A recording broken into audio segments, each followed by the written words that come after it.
Nabalot ng pangamba at maraming katanungan ang mga residente ng barangay Saudi Pias, General Tino, Nueva Ecija matapos matagpuan ang bangkay ng isang lalaki sa loob ng abandonadong sasakyan noong Miyerkules ng hapon. Ayon sa mga paunang impormasyon na kumalat sa social media, nadiskubre ang bangkay bandang alas 3 ng hapon, dahilan upang agad na magtungo sa lugar ang mga otoridad upang magsagawa ng investigasyon at tiyakin ang kaligtasan ng komunidad. Agad namang isinailalim sa pagsusuri ng mga forensic experts mula sa Scene of the Crime Operatives o SOCO ang pinangyarihan ng insidente.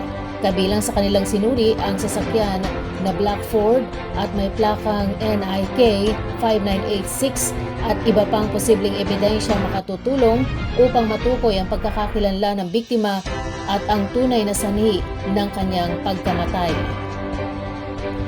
Sa ngayon, nananatiling tikom ang bibig ng mga otoridad hinggil sa mga detalye ng kaso habang isinasagawa ang masusing investigasyon.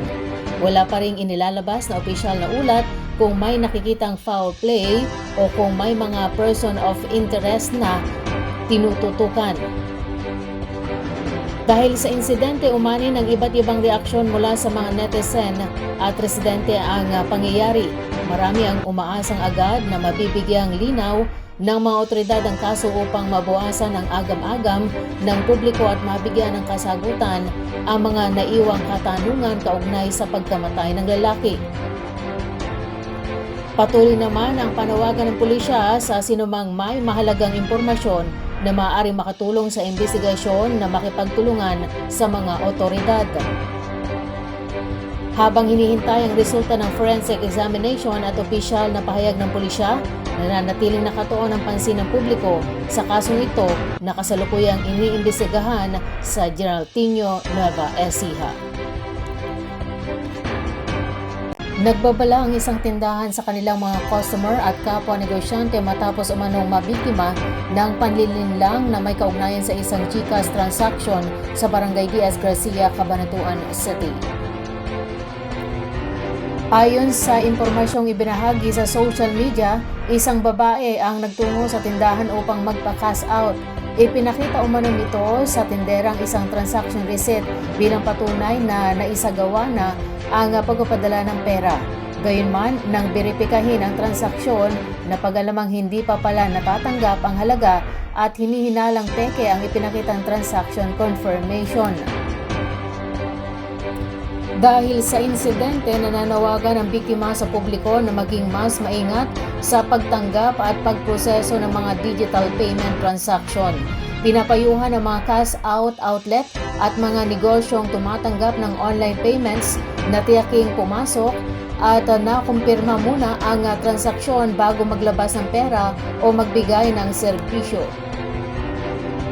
Samantala, hinihikayat ng mga nagbahagi ng ulat ang sinumang may impormasyon na maaaring makatulong sa pagkilala sa taong sangkot sa insidente na makipag-ugnayan sa Barangay Diaz Garcia o magbigay ng impormasyon sa mga otoridad.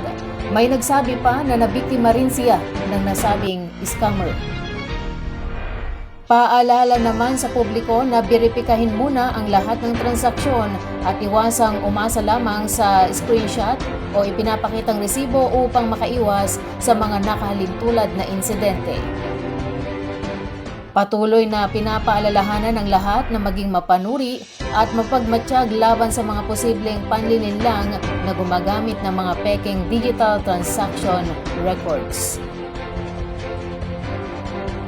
Muling pinaalalahanan ng mga otoridad ang publiko, partikular ang mga kabataan at kanilang mga magulang na maging maingat sa pagligo sa mga kanal, ilog at iba pang anyong tubig matapos ang malagim na pagkalunod ng isang 14 anyos na dalagita sa Kasiknan Super Diversion Canal o SDC sa Barangay San Andres, Science City of Muñoz, Nueva Ecija noong June 13.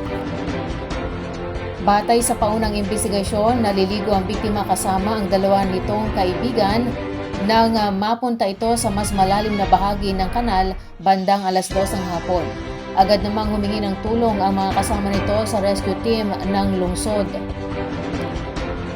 Kaagad na nagsagawa ng search and retrieval operation ang mga rescuer katuwang ang ilang residente ng lugar. Gayunman, nahirapan silang matagpuan ang dalagita dahil sa mataas na level at malakas na agos ng tubig sa kanal. Upang mapabilis ang operasyon, humingi na ng tulong ang mga otoridad sa National Irrigation Administration o NIA Division 5 para sa pagpapababa ng tubig sa naturang kanal. Naging mahalaga ang hakbang na ito upang mapadali ang paghahanap sa nawawalang biktima. Kinabukasan, June 14, bandang alas 6 ng umaga, natagpuan ang katawan ng dalagita sa gilid ng kanal sa pagitan ng Barangay Rizal at Barangay San Felipe. Matapos itong mapansin ng isang residente, idiniklara itong wala ng buhay. Dahil sa insidenteng ito, muling binigyang diin ng mga otoridad ang panganib na dulot ng paglangoy o pagligo sa mga kanal at iba pang anyong tubig, lalo na sa mga lugar na may malalim na bahagi at malalakas na agos. Hinihikayat din nila ang mga magulang na bantayang mabuti ang kanilang mga anak upang maiwasan ang kalintulad na trahedya. Patuloy namang nananawagan ang mga kinauukulan para sa mas mataas na kamalayan ng komunidad hinggil sa water safety upang maprotektahan ang buhay ng mga kabataan at maiwasan ang mga insidenteng may kaugnayan sa pagkalunod.